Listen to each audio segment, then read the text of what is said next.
Hey everybody, Tamisha Speaks here. So listen, I just wanted to pop in really quick and talk about a trending topic. Of course, we know that the world is evolving. All of our professions are evolving, and it is called AI, artificial intelligence, right? So first and foremost, I will say that I understand that there's purpose for AI.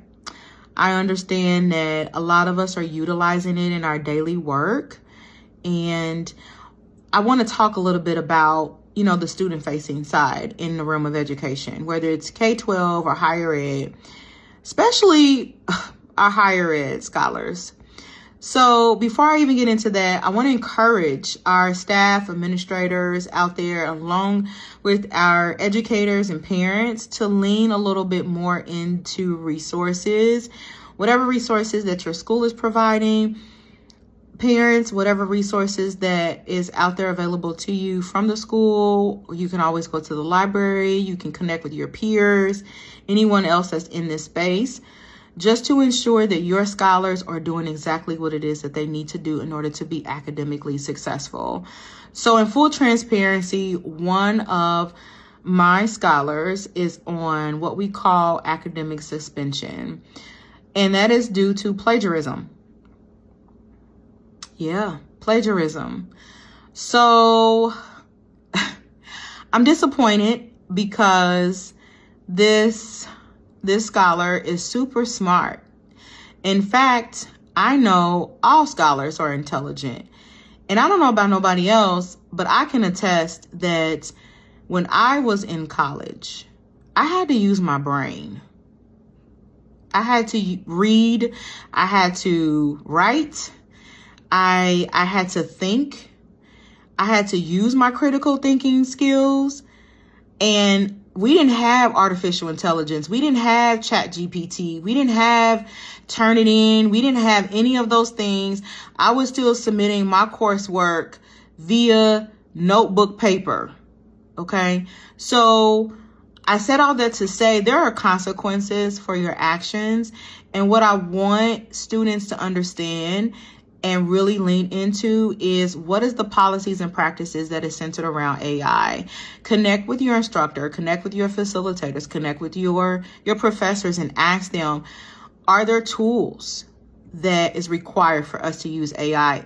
How do you cite AI? Plagiarism is real.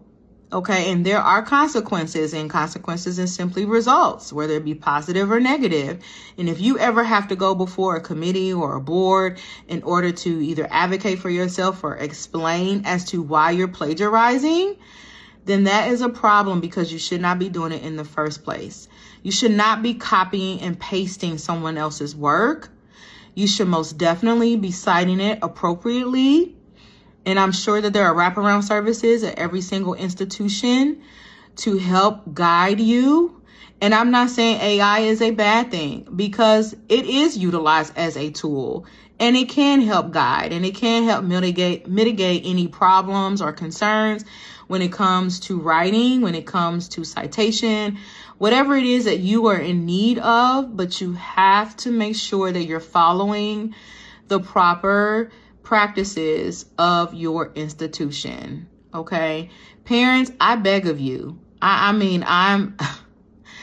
am begging literally for you to be involved on what is going on with your scholars. Ask those questions. How can I support you academically? I know some of you may be funding your scholars' education, and that's okay. Listen, get into the grade book, connect with their instructors, see what's going on. Of course, you need a FERPA waiver on file, so therefore you can access this information. But I am asking, please ask these questions to ensure that your student, your scholar, your child is not wasting time. Do not take shortcuts, because taking a shortcut is selling yourself short, to be completely honest. Okay, so I really am. I want people to know that yes, AI serves its purpose.